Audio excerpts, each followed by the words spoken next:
जीवन के अंदर एक बात याद रखिएगा आप कि किसी का भी उदय अचानक नहीं होता है। सूरज भी जो है धीरे धीरे निकलता है और ऊपर उठता है। जिसमें धैर्य और तपस्या होती है ना साहब, वही संसार को प्रकाशित करता है। नमस्कार, जय हिंद। मैं हूं आपका दोस्त कवि आदि गणेश। स्वागत करता हूं आपका। ग्रेड सेकंड हिंदी हेतु जो कहानी लगी हुई है उसने कहा था, उसको हम देखेंगे आज के इस वीडियो के अंदर। कहाँ से क्या सवाल बन सकता है वो भी मैं आपको बताता चलूँगा।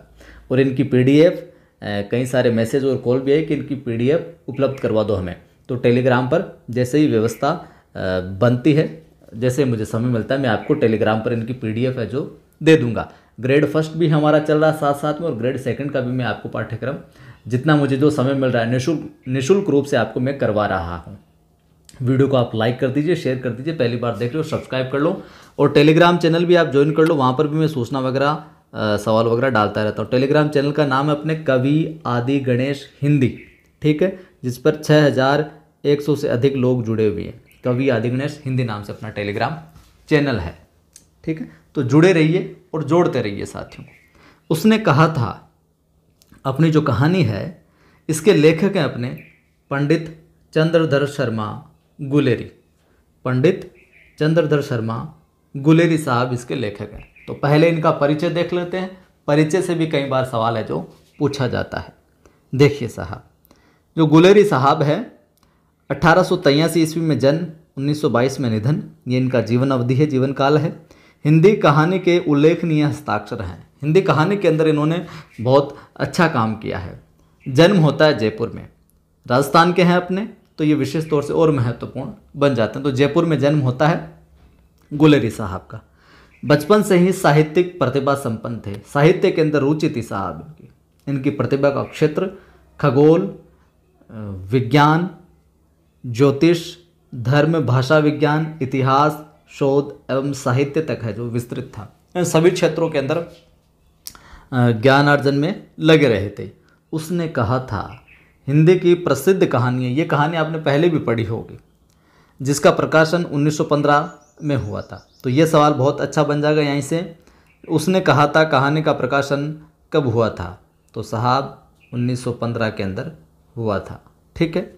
इसके अतिरिक्त हम बात करें तो उन्होंने सुखमय जीवन, ये भी सवाल एक बार पूछा गया है, सुखमय जीवन और बुद्धू का कांटा आदि कहानियाँ भी लिखी। तो सवाल बन जाएगा क्या, निम्न में से गुलेरी साहब की कहानी नहीं है?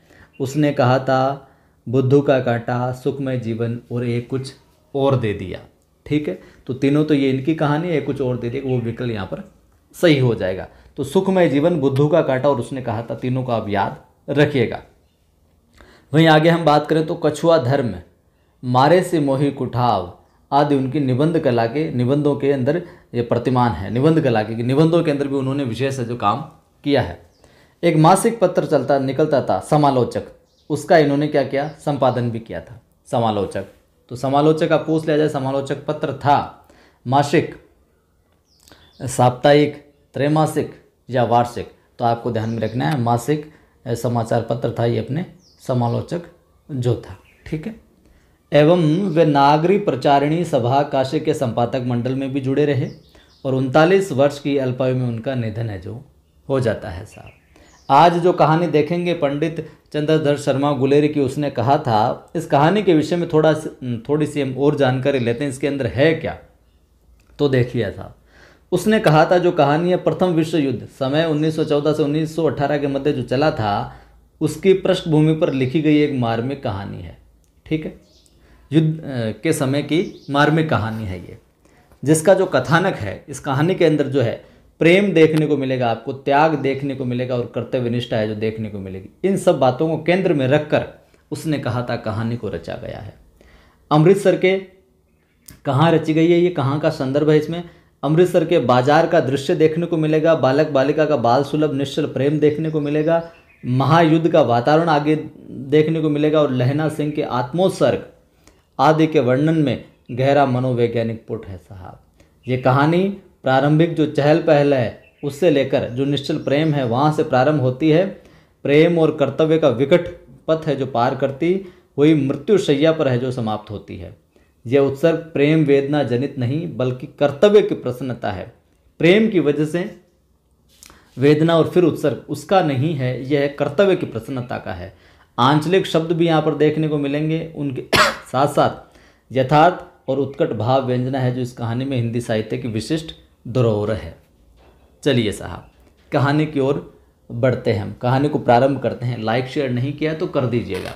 साथियों फिर कह रहा हूँ, आपको ग्रेड फर्स्ट और सेकंड का निःशुल्क रूप से यहाँ पर पाठ्यक्रम करवाया जा रहा है। मुझे जितना जो समय मिलेगा उसके अंदर आपको बहुत बेहतरीन ढंग से मैं आपको नियमित रूप से प्रयास करूँगा आपको क्लासेज देने के। फिर भी आपको लगता है कि नियमित रूप से यहाँ पर नहीं चल रहा है, मज़ा नहीं आ रहा, समझ नहीं आ रहा, तो आप बाज़ार के अंदर महंगे महंगे कोर्स भी चल रहे हैं, वहाँ पर कोर्स भी खरीद के जो अध्ययन कर सकते हैं। कुछ एक 2-4 साथियों का ही कहूँगा मैं, तो उनके कमेंट आए, मैसेज आए कि आप टाइम पर नहीं करवाते, ये नहीं करवाते, मतलब बोलने का लोगों का लहजा भी कुछ अलग हो जाता है।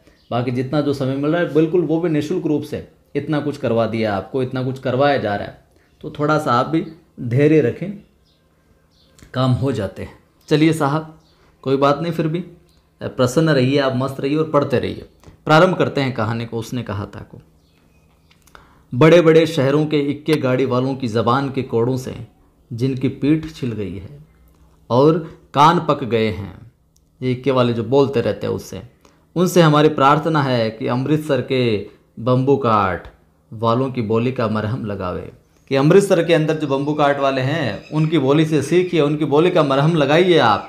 वो ताना भी देते हैं, कुछ सुनाते भी हैं, तो इतने प्यार से कि अगले को बुरा भी नहीं लगे। देखेंगे आगे कि जब बड़े बड़े शहरों की चौड़ी चौड़ी सड़कों पर घोड़े की पीठ चाबुक से धुनते हुए, मतलब चाबुक मारते हुए उस पर कभी राह चलते पैदलों की आंखों के न होने पर तरस खाते हैं, यानी कि जो राह में चल रहे हैं उनको दिखाई नहीं देता और बीच में चलने लग जाते हैं, तो आंखों के न होने पर तरस खाते हैं वो।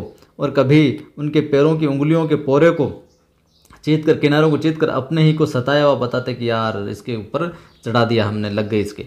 और संसार भर की ग्लानि, निराशा और क्षोभ के अवतार बने नाक की सिद्ध में जो चले जाते हैं, बिल्कुल सीधा अपने चलते जाते हैं। तब अमृतसर में उनकी बिरादरी वाले, उन इक्के वालों की बिरादरी वाले तंग चक्करदार गलियों में एक एक लड्डी वाले के लिए ठहर कर शब्र का समुद्र उमड़ा कर क्या कहते हैं वो इक्के वाले, बचो खालसा जी, हटो भाई जी, ठहरना भाई जी, आने दो लाला जी, हटो बादशाह। बादशाह से तात्पर्य यहाँ पर है बादशाह, तो ध्यान में रखना, ये भी पूछा जा सकता है, बिल्कुल आसान सा है लेकिन पूछो। हटो बादशाह, हटो बादशाह, मतलब इस तरीके से प्यार से बोलते हैं और ताना भी कसते कि हटो यार कहाँ लगे हो। कहते हुए सफ़ेद फेंटों, खच्चरों और बत्तखों, गन्ने और खोमचे और भारे वालों के जंगल में से राह खेते हैं, बीच में से निकलते जाते हैं। कोई कुछ है, कोई कुछ लेकर जा रहा है। क्या मजाल है कि जी और साहब बिना सुने किसी को है जो हटना पड़े। जी और साहब बोलेंगे ना तभी वो हटेंगे कि हटना पड़े। ये बात नहीं कि उनकी जीभ चलती ही नहीं, चलती है पर मिट्टी छुरी की तरह महीन मार करती है। जीभ चलती तो है लेकिन मिट्टी छुरी की तरह महीन मार करती है। किनकी? इन इक्के गाड़ी वालों की, यहाँ वालों की, अमृतसर वालों की। यदि कोई बुढ़िया बार बार चितौनी देने पर भी, चितौनी का अगर पूछ लिया जाए आपसे तो चितौनी का अर्थ हो जाएगा साहब क्या? चेतावनी। चितौनी का क्या अर्थ हो जाएगा? चेतावनी। देने पर भी लीक से नहीं हटती तो उनकी बचनावली के ये नमूने हैं। बचनावली यानी वो ऐसे बोलते हैं फिर क्या, हट जा जिणे जोगिए, हट जा कर्मा वालिए, हट जा पोता प्यारिए, अपने बच्चों को प्यारिए, बच जा लंबी उम्र वालिए। समष्टि में समाज में इनके अर्थ हैं क्या कि तू जीने योग्य है, तू भाग्यशाली है, पुत्रों को प्यारी है, लंबी उम्र तेरे सामने है, तू क्यों मेरे पहियों के नीचे आना चाहती है, बच जा। तो राह में चलने वालों को ऐसे बोलते हैं, वो बीच में आने वाले। ऐसे बम्बू काट वालों के बीच में से होकर एक लड़का और एक लड़की, तो ये सब कौन बोलते हैं? बम्बू काट वाले। बीच होकर एक लड़का और एक लड़की चौक की एक दुकान पर आ मिलते हैं साहब। अब इन सबसे बचते बचाते निकलते, उसके बालों और इसके सुथने से जान पड़ता है कि दोनों सिख हैं। ठीक है, लड़के और लड़के के बालों और इसके ढीले सुथने से यानी पजामे से जान पड़ता है कि दोनों सिख हैं। और वह अपने मामा के केश धोने के लिए दही लेने आया था। तो यहाँ से सवाल बन जाएगा, पहला सवाल ये कि लड़का किस लिए आया था दुकान पर? किस लिए आया था? मामा के केश धोने के लिए दही लेने आया था लड़का, तो ठीक है। और यह रसोई के लिए बढ़िया, और यह कौन? जो लड़की है वो रसोई के लिए बढ़िया लेने आई थी। ठीक है। दुकानदार एक परदेशी से गुत रहा था, मतलब एक दूसरा अनजान व्यक्ति था, परदेशी था, अपरिचित था, उससे जो लगा हुआ था, उससे मातापाची कर रहा था, जो शेर भर गीले पापड़ों की गड्डी को गिने बिना है जो हटता न था, उससे है जो वो बातचीत कर रहा था, पंगा कर रहा था। तेरे घर कहाँ है? लड़का पूछता कि तेरे घर कहाँ है? मगरे में। और तेरे? फिर लड़की कहती है मांझे में। यहाँ कहाँ रहती है? फिर लड़का पूछता कि यहाँ कहाँ रहती है? तो यहाँ कहाँ रहती है लड़के का कथन है, पूछ लिया जाए तो ध्यान में रखना। तो लड़की क्या बोलती है? लड़की बोलती है अंतर सिंह की बैठक में, वे मेरे मामा होते हैं। कि अंतर सिंह की बैठक में है और वे मेरे क्या है, मामा लगते हैं। अब लड़का बोलता है मैं भी मामा के यहाँ पर आया हूँ, उनका घर गुरु बाजार में है। तो पूछ लिया जाए लड़के के मामा का घर कहाँ है? तो कहाँ है? गुरु बाजार के अंदर। ये सवाल है जो पूछा जा सकता है, ये 3-4 सवाल यहाँ से, तो ध्यान में रखिएगा। मैं प्रयास करता हूँ बहुत सरल ढंग से, बहुत आसानी से आपको समझा पाऊँ, आपको बता पाऊँ कि कैसे क्या सवाल बनते हैं। तो आप भी अपना दायित्व का निर्वहन कीजिए, ज़्यादा से ज़्यादा लोगों को चैनल के विषय में बताइए और जोड़िए उनको। इतने में दुकानदार निपट जाता है अपने उस परदेशी से और इनका सौदा है जो देने लगता है। सौदा लेकर दोनों साथ साथ चलते हैं, लड़का और लड़की। कुछ दूर जाकर लड़का है जो मुस्कुरा कर पूछता है क्या तेरी कुड़माई हो गई? कुड़माई यानी सगाई। अब लड़के के मन में प्रेम जागृत होता है, फ्रेंडशिप करना चाहता है, तो लड़का क्या कहता है मुस्कुराकर तेरी कुड़माई हो गई। इस पर लड़की है जो कुछ आंख चढ़ाकर धत कहकर दौड़ जाती, कि धत ये कहकर दौड़ जाती है। लड़का है जो मुंह देखता रह जाता है, साहब कोई बात नहीं चलो। दूसरे तीसरे दिन फिर सब्जी वाले के यहाँ फिर दूध वाले के यहाँ अचानक है जो दोनों मिल जाते हैं वापस। और महीना भर यही सिलसिला है जो यही चलता रहता है। 2-3 बार लड़का फिर से पूछता है कि तेरी कुड़माई हो गई, बता तो सही यार। उत्तर में वही मिलता है क्या, धत। ठीक है। एक दिन जब फिर लड़के ने वैसे ही हंसी में चिढ़ाने के लिए पूछा तो लड़के को संभावना थी कि नहीं हुई होगी, यही उत्तर मिलेगा अपने अनुसार, अपनी संभावना के अनुसार। लेकिन लड़के की संभावना के विरुद्ध है जो बोलती है, उत्तर आता है हाँ हो गई, हाँ हो गई, लड़की का कथन है। तो लड़का फिर बोलता है कब? कल। लड़की क्या कहती है? कल। देखते नहीं ये रेशम से कड़ा हुआ शालू यानी ओढ़नी। लड़की है जो भाग गई। और भाई साहब अब लड़के का यहाँ पर क्या है, दिल टूट जाता है साहब, ब्रेकअप वाली फीलिंग आने लग जाती है उसको। लड़के ने घर की राह ली और रास्ते में एक लड़के को मोरी में है जो ढकेल दिया, क्योंकि दिल टूट गया था एक तरीके से। एक छाबड़ी वाले की दिन भर की कमाई है जो कोई उसको गिरा दिया, एक कुत्ते के है जो उठा के पत्थर मार दिया, एक गोभी वाले के ठेले में जो दूध उड़ेल दिया, सामने नहाकर आती हुई किसी वैष्णवी से टकराकर अंधे की जो उपाधि पाई, उससे टकराया तो वैष्णवी ने कहा बाला ने कि पागल है क्या, अंधा है क्या। और तब इतनी सारी घटना होने के बाद है जो घर पहुंचता है कौन, लड़का। तो यहाँ से ये सवाल भी पूछा जा सकता है, वैष्णवी से टकराकर अंधे की उपाधि किसने पाई? वैष्णवी से टकराकर अंधे की उपाधि किसने पाई? तो किसने पाई? लड़के ने। ठीक है। सवाल कुछ भी बनाया जा सकता है, तो हर एक जगह अपनी बुद्धि, कान, आँख, मस्तिष्क सब खुले रखो साहब। आगे देखिए, प्रसंग बदलता है, आगे की घटना आती है। राम राम, ये भी कोई लड़ाई है। दिन रात खंदकों में यानी खाइयों में बैठे हड्डियाँ अकड़ गई है। लुधियाने से 10 गुना ज़्यादा लुधियाने से जाड़ा। और मैं और बर्फ़ ऊपर से ये हो रहा है। पिंडलियों तक कीचड़ में धंसे हुए हैं, पिंडियों तक, घुटनों से नीचे जो होती हैं पिंडलियाँ, यहाँ तक है जो कीचड़ में धंसे हुए हैं। ज़मीन है जो कहीं दिखती नहीं है।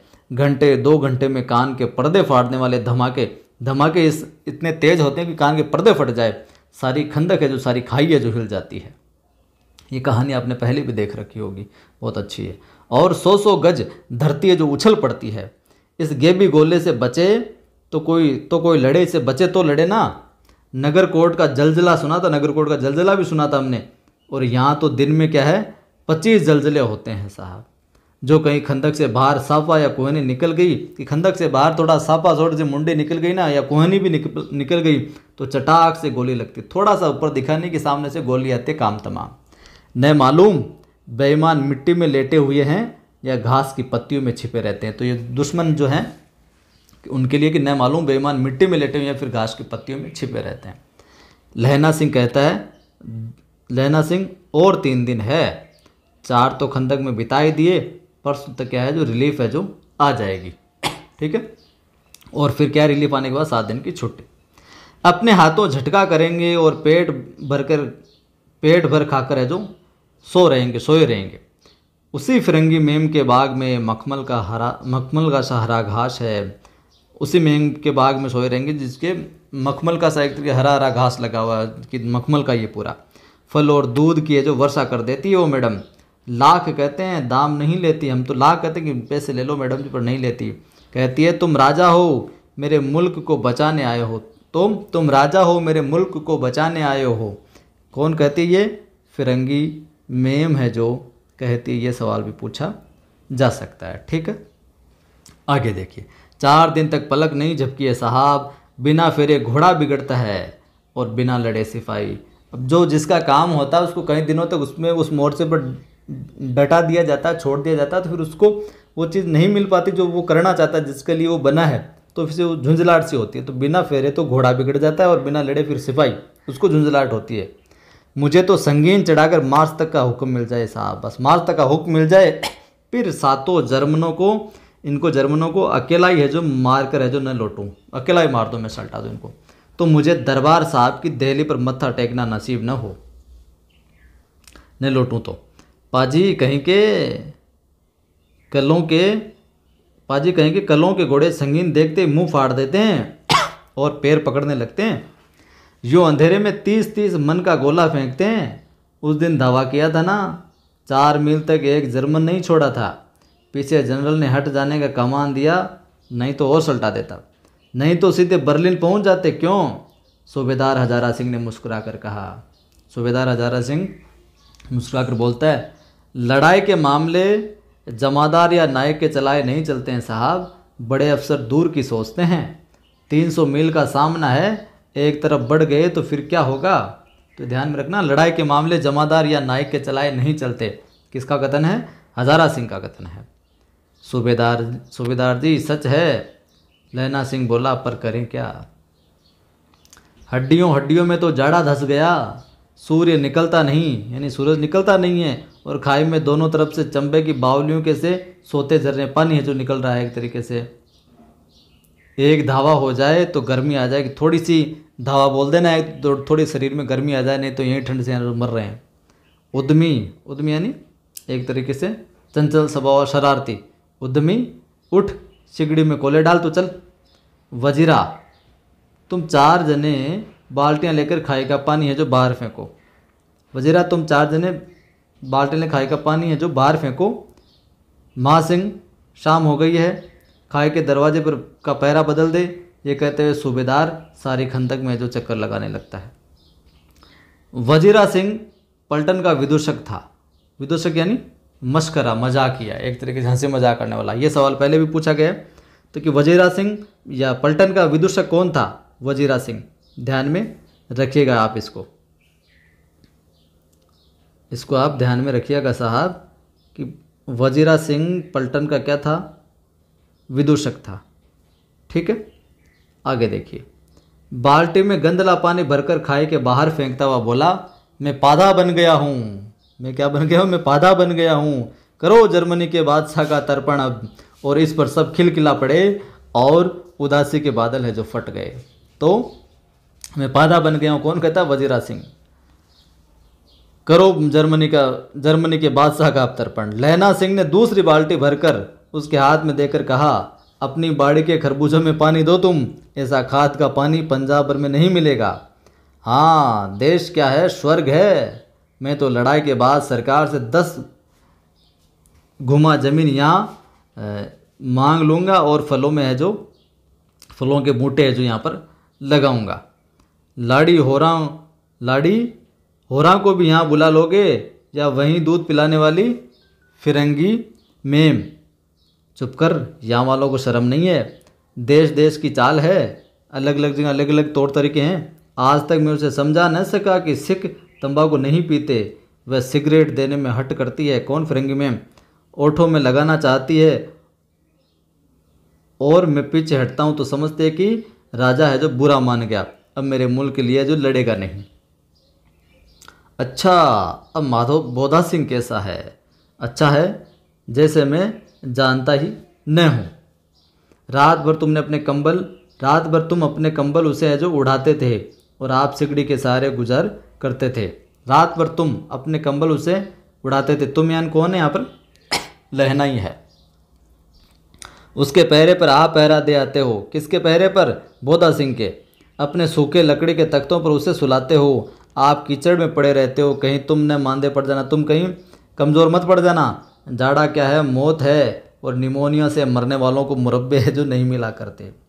मेरा डर मत करो यार, मैं तो बुलेल की खड्ड के किनारे मरूंगा। भाई किरत सिंह की गोदी पर मेरा सिर होगा और मेरे माथे के लगाए हुए आंगन के आम के पेड़ की है जो छाया होगी। आगे बढ़ता है कथानक। दोपहर रात गई है, अंधेरा है, सन्नाटा छाया हुआ है। बोधा सिंह खाली बिस्कुटों के 3 टिनों पर अपने दोनों कंबल बिछाकर और लहना सिंह के 2 कंबल और एक बरकोट ओढ़कर है जो सो रहा है।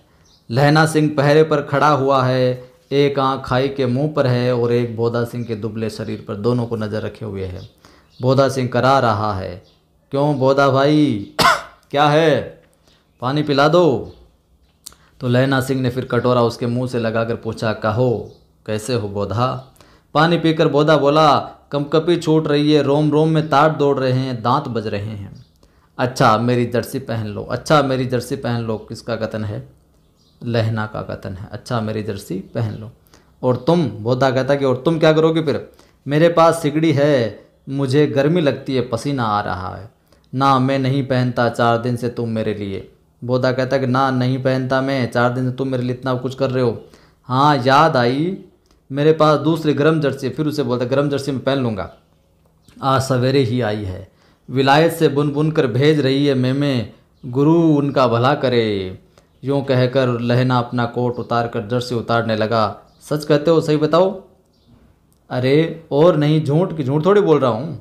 यूँ कहकर नहीं करते बोधा को उसने ज़बरदस्ती जर्सी पहना दी और आप खाकी कोट और जीन का कुर्ता भर पहनकर पहरे पर आ खड़ा होता है। मेम की जर्सी कथा केवल कथा ही थी। मेम की जो जर्सी की कथा थी कि जर्सी भेजी है, वो केवल कथा ही थी, कहानी थी। आधा घंटा बीतता है, इतने में खाई के मुंह से आवाज़ आई, सूबेदार हजारा सिंह। कौन? लपटन साहब। खाई के मुंह से आवाज़ आती, क्या सूबेदार हजारा सिंह? तो ये बोलता है कि कौन? लपटन साहब। हुकुम हुजूर कहकर सूबेदार तनकर फौजी सलाम करके सामने हुआ। देखो इसी समय धावा करना होगा।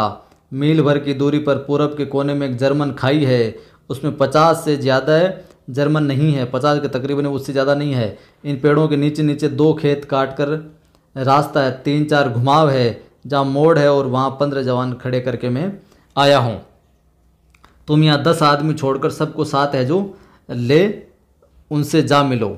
खंदक छीन कर वहीं, जब तक दूसरा हुक्म न मिले डटे रहो, हम यहाँ रहेगा, जो हुक्म। चुपचाप सब तैयार हो गए। बोधा भी कंबल उतार कर चलने लगा। तब लहना सिंह ने उसे रोका। लहना सिंह आगे हुआ तो बोधा की ओर इशारा किया। लहना सिंह समझकर चुप हो गया। लहना सिंह आगे हुआ तो बोधा की ओर इशारा किया। लहना सिंह समझकर चुप हो गया। पीछे 10 आदमी कौन रहे, इस पर बड़ी है जो हुज्जत हुई, बड़ी बहस हुई। कोई रहना नहीं चाहता था, सब चलना चाहते, सब युद्ध करना चाहते थे। समझा बुझाकर सूबेदार ने मार्च किया। लपटन साहब लहना की सिगड़ी के पास मुंह फेर कर है जो खड़े हो गए। लपटन साहब लहना की सिगड़ी के पास मुंह फेर कर खड़े हो गए और जेब से सिगरेट निकाल कर है जो सुलगाने लगे। 10 मिनट बाद उन्होंने लहना की ओर हाथ बढ़ाकर कहा, लो तुम भी पियो, लो तुम भी पियो। किसका कथन है? लपटन साहब का। तो आंख मारते करते लहना सिंह सब समझ गया था एक तरीके से, और मुंह का भाव छिपाकर बोला, लाओ साहब। हाथ आगे करते ही उसने सिगड़ी के उजाले में साहब का मुंह देखा और बाल देखे, तब उसका माथा ठनका। अरे यार, लपटन साहब के पट्टियों वाले बाल एक दिन में ही कहाँ उड़ गए, और उनकी जगह कैदियों के से कटे बाल कहाँ से आ गए? शायद साहब शराब पिए हुए हैं और उन्हें बाल कटवाने का मौका मिल गया है। लहना सिंह ने फिर जांचना है जो चाहा कि लपटन है कि नहीं है वास्तव में। लपटन साहब 5 वर्ष से उसकी रेजिमेंट में थे। क्यों साहब, हम लोग हिंदुस्तान कब जाएंगे? लहना सिंह का कथन है। लहना सिंह उसकी जांच करें कि लपटन है कि नहीं वास्तव में। कि क्यों साहब, आप करें? हम हिंदुस्तान कब जाएंगे? लड़ाई खत्म होने पर। क्यों? क्या ये देश पसंद नहीं? नहीं साहब, शिकार के वे मज़े यहाँ कहाँ। याद है 5 साल नकली लड़ाई के पीछे हम आप जगधारी ज़िले में शिकार करने गए थे। हाँ हाँ, वही जब आप खोते पर सवार थे और आपका खानसामा अब्दुल्ला रास्ते के एक मंदिर में जल चढ़ाने को रह गया था। बेशक पाजी कहीं का, सामने से वह नीलगाय निकली कि ऐसी बड़ी मैंने कभी न देखी, और आपकी एक गोली कंधे में लगी और पुट्ठे से निकली। ऐसे अफसर के साथ शिकार खेलने में मज़ा है। क्यों साहब? शिमले से तैयार होकर उस नीलगाय का शिर आ गया था न। आपने कहा था कि रेजिमेंट की मेस में लगाएंगे। हाँ, पर मैंने वह विलायत भेज दिया। ऐसे बड़े बड़े सिंह 2-2 फुट के तो होंगे ही। हाँ, लहना सिंह 2 फुट 4 इंच के थे। तुमने सिगरेट नहीं पिया? लपटन कहता, जो नकली बना हुआ है। पीता हूँ साहब, दिया सलाई ले आता हूँ, माचिस ले आता हूँ, कहकर लहना सिंह खंदक में जा घुसा। अब उसे संदेह नहीं रहा था। उसे झटपट निश्चय कर लिया कि क्या करना चाहिए। अंधेरे में किसी सोने वाले से वह टकराया। कौन? वजीरा सिंह। हाँ, क्यों लहना? क्या कयामत आ गई? जरा तो आंख लगने ही दी होती, थोड़ा सा सोने दिया होता यार। होश में आओ, लहना बोलता है, होश में आओ, कयामत आई है और लेफ्टिनेंट साहब की वर्दी पहन कर आई है। होश में आओ, कयामत आई और लेफ्टिनेंट साहब की वर्दी पहन कर आई। क्या? लेफ्टिनेंट साहब या तो मारे गए हैं। लेना कहती कि लेफ्टिनेंट साहब या तो मारे गए हैं या फिर कैद हो गए हैं। उनकी वर्दी पहनकर यहाँ कोई जर्मन आया है। तो लेफ्टिनेंट साहब की वर्दी पहनकर कौन आया? जर्मन आया था। ये सवाल भी ध्यान में रखना। सूबेदार ने इसका मुंह नहीं देखा, मैंने देखा है और बातें की है। साफ उर्दू बोलता है पर किताबी उर्दू, और मुझे पीने को जो सिगरेट दिया है। तो अब क्या करें? अब मारे गए हैं, धोखा है, सूबेदार हो रहा, कीचड़ में चक्कर काटते फिरेंगे और यहाँ खाई पर धावा होगा। उठो, एक काम करो, पलटन के पैरों के निशान देखते देखते दौड़ जाओ, अभी दूर न गए होंगे। सूबेदार से कहो एकदम लौट आवे, खंदक की बात झूठ है, चले आओ, खंदक के पीछे से निकल जाओ, पत्ता तक न खड़के, बिल्कुल आवाज़ नहीं हो, देर मत करो। हुक्म तो यही है कि हुक्म तो यही है। अरे ऐसी तैसी हुक्म की, हुक्म को छोड़ो तुम। मेरा हुक्म जमादार लहना सिंह जो इस वक्त यहाँ सबसे बड़ा अफसर है, जमादार लहना सिंह सबसे बड़ा अफसर है यहाँ पर, वो तो चले गए, तो उसका हुक्म है, तुम उसका हुक्म मानो। मैं लेफ्टिनेंट साहब के जो खबर लेता हूँ, पर यहाँ तो तुम 8 ही हो। 8 नहीं 10 लाख हैं, एक एक अकाल या सिख 1.25 लाख के है, जो बराबर होता है। चले जाओ तुम। लौट कर खाई के मुहाने पर लहना सिंह दीवार से चिपक गया। उसने देखा कि लेफ्टिनेंट साहब ने जेब से बेल के बराबर के 3 गोले निकाले हैं। तीनों को जगह जगह खंदक की दीवारों में घुसेड़ दिया और तीनों में एक तार सा जो बांध दिया। तार के आगे सूत की गुत्थी थी, जिस सिगड़ी के पास रखा। बाहर की तरफ जाकर एक दिया सलाई जलाकर गुत्थी पर रखने, बिजली की तरह दोनों हाथों से उल्टी बंदूक को उठाकर लहना सिंह ने साहब की कोहनी पर तान कर दे मारा। साहब जैसे वो लगाने वाला था उनके, धमाके के साथ साहब के हाथ से दिया सलाई गिर पड़ी। लहना सिंह ने एक कुंदा साहब की गर्दन पर मारा, जो लेफ्टिनेंट साहब बना हुआ था फर्जी, और साहब मीन गोटे कहते हुए जो चित हो गए। लहना सिंह ने तीनों गोले बीन कर खंदक के बाहर फेंके और साहब को घसीट कर सिगड़ी के पास लेटाया। जेबों की तलाशी ली, 3-4 लिफाफे और एक डायरी निकाल कर उन्हें अपनी जेब के जो हवाले किया। साहब की मूर्छा हटी। लहना सिंह हंसकर बोला, क्यों लेफ्टिनेंट साहब, मिजाज कैसा है? आज मैंने बहुत बातें सीखी। ये सीखा कि सिख सिगरेट पीते हैं, ये सीखा कि जगाधरी के ज़िले में नील गायें होती है और 2 फुट 4 इंच के सींग होते हैं। ये सीखा कि मुसलमान खानसामा मंदिरों में जल चढ़ाते हैं। उसको परख रहा था तब बोल रहा था ये लहना उसे। और लेफ्टिनेंट साहब खोते पर चढ़ते हैं। पर यह तो कहो, ऐसी साफ उर्दू कहाँ से सीख आए? हमारे लेफ्टिनेंट साहब तो बिना डेम के 5 लफ्ज़ भी नहीं बोला करते थे। लहना ने पतलून के जेबों की तलाशी नहीं ली थी। साहब ने मानो जाड़े से बचने के लिए दोनों हाथ जेबों में डाले। लहना सिंह कहता गया, चालाक तो बड़े हो, पर मांझे का लहना इतने वर्ष लेफ्टिनेंट साहब के साथ रहा है, उसे चकमा देने के लिए 4 आंखें चाहिए। 3 महीने हुए, एक तुर्की मौलवी मेरे गांव आया था। कि 3 महीने पहले की बात है, एक तुर्की मौलवी मेरे गांव आया था और औरतों को बच्चे होने के ताबीज़ बांटता था और बच्चों को दवाई देता था। चौधरी के बड़ के नीचे मंजा बिछा कर हुक्का पीता रहता था और कहता था कि जर्मनी वाले बड़े पंडित हैं, वेद पढ़ कर उसमें से विमान चलाने की विद्या जान गए हैं।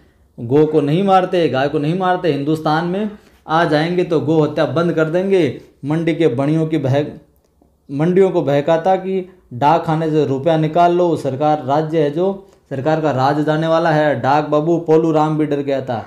तो डाक बाबू कौन था? तो ध्यान में रखना, पोलू राम। डाक बाबू क्या नाम था? पोलू राम। पूछा जा सकता है ये। मैंने मुल्ला जी की दाढ़ी मूंड दी थी और गांव से बाहर निकाल कर है जो कहा था कि जो मेरे गांव में पैर रखा तो कि मैंने उस मुल्ला को भी ठीक कर दिया था। साहब की जेब में से पिस्तौल चला और लहना की जांग में गोली लगी। इधर लहना की हेनरी मार्टिनी के 2 फायरों ने साहब की कपाल क्रिया जो कर दी, उस नकली लपटन को सल्टा दिया लहना ने। धड़ाका सुनकर सब दौड़े आए। बोधा चिल्लाया, क्या है? लहना सिंह ने उसे यह कहकर सुला दिया कि एक हड़का हुआ कुत्ता आया था, मार दिया उस कुत्ते को। औरों से सब हाल है जो कह दिया कि ये चल रहा है यहाँ पर। सब बंदूकें लेकर तैयार हो गए। लहना ने साफा फाड़कर घाव के दोनों तरफ पट्टियां कसकर जो बांध ली। घाव मांस में ही था, पट्टियों के कसने से लहू निकलना बंद हो गया। इतने में 70 जर्मन चिल्लाकर खाई में घुस पड़े। सिखों की बंदूकों की बाढ़ ने पहले धावे को रोका, दूसरे को रोका, पर यहाँ से 8 लहना सिंह तक जो मार रहा था। तो 70 सैनिक जर्मन चिल्लाकर खाई में है जो घुस पड़े। ध्यान में रखना, पूछ लिया जाए तो ध्यान में रखना 70 पर खड़ा था यहाँ पर, और लेटे हुए थे, और वे थे 70 यहाँ पर। अपने मुर्दा भाइयों के शरीर पर चढ़कर जर्मन आगे घुस आते थे। थोड़े मिनटों में अचानक आवाज आई, वाह गुरुजी दी फतेह, वाह गुरुजी दा खालसा, वाह गुरुजी दी फतेह, वाह गुरुजी दा खालसा। और धड़ाधड़ बंदूकों के फायर जर्मनों की पीठ पर जो पड़ने लगे। इन मौके पर जर्मन 2 चक्की के पाटों के बीच में आ गए। पीछे से सूबेदार हजारा सिंह के जवान आग बरसाते थे और सामने लहना सिंह के साथियों के संगीन चल रहे थे। पास आने पर पीछे वालों ने भी संगीन पिरोना है जो शुरू कर दिया था साहब। एक तरीके से मतलब बिल्कुल एक तरीके से घोर तरीके से, संगीन तरीके से जो वो आगे बढ़ रहे थे। एक किलकारी और अकाल सिखा दी फौज आई, वाहे गुरु दी जी फतेह, वाहे गुरु जी दा खालसा, सत श्री अकाल पुरुष, और लड़ाई खत्म हो गई। 63 जर्मन या तो खेत रहे थे या फिर करा रहे थे। सिखों में 15 के प्राण गए हैं। सिखों में कितने के प्राण गए? 15 के प्राण गए हैं। सूबेदार के दाहिने कंधे में से गोली आर पार निकल गई। लहना सिंह की पसली में भी एक गोली लगी। उसने घाव को कंधक की गीली मिट्टी से पूर लिया, यानी गीली मिट्टी जो उसमें दबा ली, गीली मिट्टी से भर लिया घाव को, और बाकी का साफा है जो कसकर कमरबंद की तरह है जो लपेट लिया।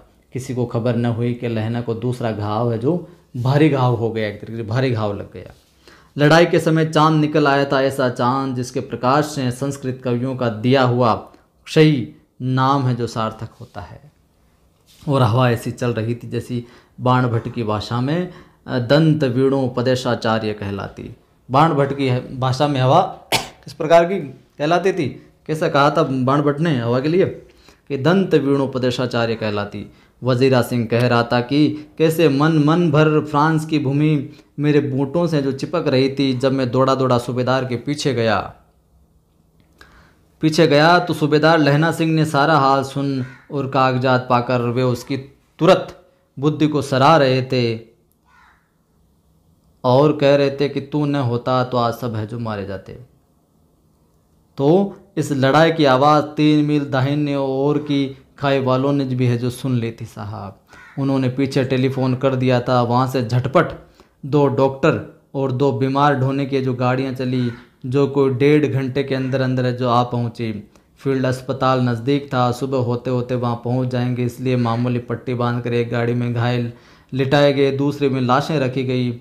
सूबेदार ने लहना सिंह की जांग में पट्टी बंधवानी चाहिए, पर उसने यह कहकर टाल दिया कि थोड़ा घाव है, सवेरे देखा जाएगा। बोधा सिंह ज्वर में बर्रा रहा था, एक तरीके से कर्रा रहा था। वह गाड़ी में लिटाया गया। लहना को छोड़कर सूबेदार जाते नहीं थे।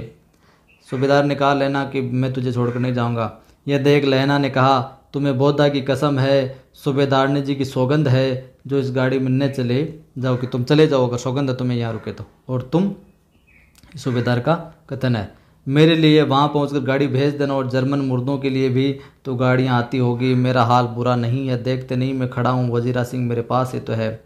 अच्छा, पर बोधा गाड़ी पर लेट गया। भला आप भी चढ़ जाओ। सुनिए तो सूबेदारनी होरा को चिट्ठी लिखो तो मेरा मत्था टेकना लिख देना, और जब घर जाओ तो कह देना कि मुझसे जो उसने कहा था वह मैंने कर दिया है। तो सूबेदारनी ने कहा था। अब क्या कहा तो वाक़या देखते हैं। गाड़ियाँ चल पड़ी। सूबेदार ने चढ़ते चढ़ते लहना का हाथ पकड़कर कहा, तेने मेरे और बोधा के प्राण बचाए हैं, लिखना कैसा है, साथ ही घर चलेंगे। अपने सूबेदारनी को तो खुद ही है जो कह देना उसने क्या कहा था। अब आप गाड़ी पर चढ़ जाओ, मैंने जो कहा वह लिख देना और कह भी देना। गाड़ी के जाते लहना लेट गया, वजीरा पानी पिला दे और मेरा कमरबंद खोल दे, तर हो रहा है, ये एक तरीके से भीग रहा है खून से। मृत्यु के कुछ समय पहले स्मृति बहुत साफ हो जाती है साहब, ऐसा कहा जाता है। सब कुछ स्पष्ट दिखाई देने लगता है। जन्म भर की जो घटनाएं वो एक एक करके सामने आती है, सारे दृश्यों के रंग साफ हो जाते हैं, समय की धुंध बिल्कुल उन पर से हट जाती है। लहना सिंह 12 वर्ष का है। लहना सिंह 12 वर्ष का है, अमृतसर में मामा के यहाँ आया हुआ है। अब जो शुरुआत में आप पढ़ रहे थे जो लड़के वाला, तो वो लड़का लहना सिंह ही था साहब। ठीक है, अब देखिए आगे क्या प्रसंग बनता है कि लहना सिंह 12 वर्ष का है साहब, अमृतसर में मामा के यहाँ पर आया हुआ है। दही वाले के यहाँ, सब्जी वाले के यहाँ, हर कहीं उसे एक 8 वर्ष की लड़की है जो मिल जाती है। तो उस समय वो लड़की कितनी थी? 8 साल की, और ये 12 साल का। ध्यान में रखना। जब वह पूछता है तेरी कुड़माई हो गई, तब धत कहकर वो भाग जाती है। एक दिन उसने वैसे ही पूछा तो उसने कहा हाँ कल हो गई, देखते नहीं है रेशम के फूलों वाला शालू ओढ़नी। सुनते लहना सिंह को दुख हुआ, क्रोध हुआ। क्यों हुआ? वजीरा सिंह पानी पिला दे यार, तू ज़्यादा स्टोरी मत पूछ, मुझे दर्द हो रहा है। 25 वर्ष बीत गए हैं उस बात को आज। अब लहना सिंह नंबर 77 राइफल्स में जमादार हो गया। तो पूछ लिया जाए लहना सिंह कहाँ पर जमादार हो गया? नंबर 77 राइफल्स में, इस रेजिमेंट में। उस 8 वर्ष की कन्या का ध्यान ही न रहा, न मालूम वह कभी मिली थी या नहीं। 7 दिन की छुट्टी लेकर, ये वजीरा को बता रहे सारे कि 7 दिन की छुट्टी लेकर ज़मीन के मुकदमे की पैरवी करने में वह अपने घर गया। वहाँ रेजिमेंट के अफसर की चिट्ठी मिली कि फ़ौज लाम पर जाती है, फ़ौरन चले आओ तुम वापस।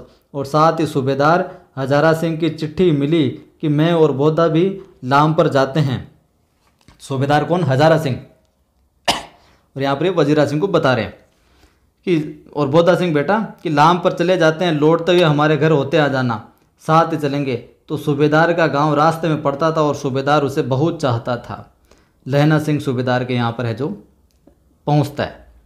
जब चलने लगे तब सूबेदार बेड़े में से निकल कर आया, बोला लहना सूबेदारनी तुमको जानती है।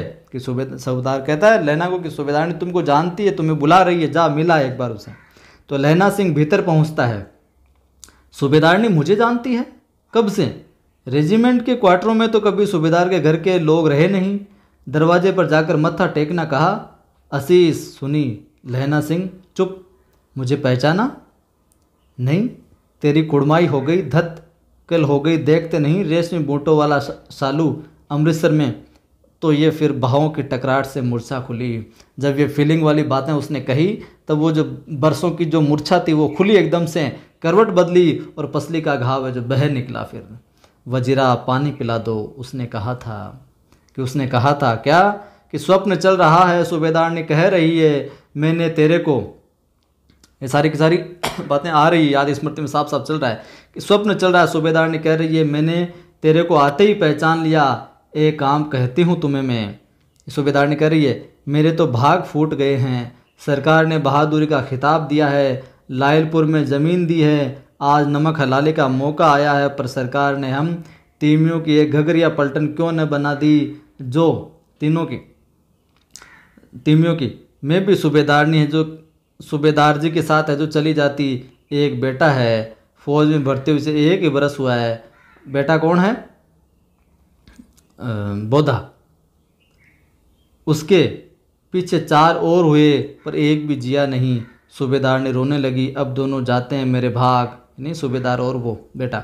तुम्हें याद है एक दिन तांगे वाले का घोड़ा दही वाले की दुकान के पास बिगड़ गया था, तुमने उस दिन मेरे प्राण बचाए थे। आप घोड़े की लातों में चले गए थे और मुझे उठाकर दुकान के तख्ते पर खड़ा कर दिया था। ऐसे इन दोनों को बचाना ये मेरी भिक्षा है, तुम्हारे आगे आंचल पसारती हूँ मैं। रोती रोती सूबेदारनी ओवरी में चली जाती है अंदर। लहना भी आंसू पहुँचता हुआ बाहर आया। वजीरा सिंह पानी पिला, उसने कहा था। फिर वजीरा को बोलता है कि पानी पिला, उसने कहा था। लहना का सिर अपनी गोदी में रखे वजीरा सिंह बैठा है, जब मांगता है तो पानी पिला देता है। आध घंटे तक लहना चुप रहा, फिर बोला कौन? किरत सिंह। वजीरा ने कुछ समझकर कहा, हाँ भैया मुझे और ऊंचा कर ले, अपने पट पर मेरा सिर रख ले। वजीरा ने वैसे ही किया। हाँ अब ठीक है, पानी पिला दे। बस अब के हाड़ में अब आम खूब फलेगा, चाचा भतीजा दोनों यहीं बैठकर आम खाना। जितना बड़ा तेरा भतीजा है उतना ही ये आम है। जिस महीने उसका जन्म हुआ था उसी महीने में मैंने इसे लगाया था। वजीरा सिंह के आंसू टप टप है जो टपक रहे थे। कुछ दिन पीछे लोगों ने अखबारों में पढ़ा, कुछ दिनों बाद में पढ़ा क्या कि फ्रांस और बेल्जियम 68वीं सूची, मैदान में घावों से मरा नंबर 77 सिख राइफल्स जमादार लहना सिंह। तो ये नंबर 77 सिख राइफल जमादार था लहना सिंह, और किस सूची में? 68वीं सूची के अंदर। तो ये था साहब अपना अध्याय, अपनी ये कहानी। ये शब्दार्थ मैंने आपको पहले बताए दिए सारे। कैसी क्या लगी बताइएगा कमेंट करके। वीडियो को लाइक कर दीजिए, आप अभी तक नहीं किया तो लाइक ज़रूर किया करें। शेयर करें सभी दोस्तों के साथ जो भी तैयारी कर रहे हैं, ताकि वो भी लाभ प्राप्त कर सके वीडियो से। और पहली बार देख रहे हैं चैनल को सब्सक्राइब करके बेल आइकन क्लिक कर लो, और नोटिफिकेशन पर क्लिक कर लो ताकि हर वीडियो की सूचना मिलती रहे। टेलीग्राम चैनल का लिंक डिस्क्रिप्शन में मिल जाएगा आपको। कवि आदि गणेश हिंदी नाम से हैं, जिस पर 6100 से अधिक लोग हैं जो जुड़े हुए हैं। और पढ़ाई को लेकर आप डिमोटिव रहते हैं, परेशान रहते हैं, तो मेरा दूसरा यूट्यूब चैनल है, एक आदि की आवाज़ नाम से दूसरा यूट्यूब चैनल है। वहाँ पर बहुत सारे मोटिवेशनल वीडियो डालेंगे पढ़ाई से संबंधित, तो उस वहाँ पर आप जाकर देखिए, अपने आप को मोटिवेट कीजिए, ऊर्जावान महसूस करेंगे वहाँ पर आप। जय हिंद, फिर मिलता हूँ।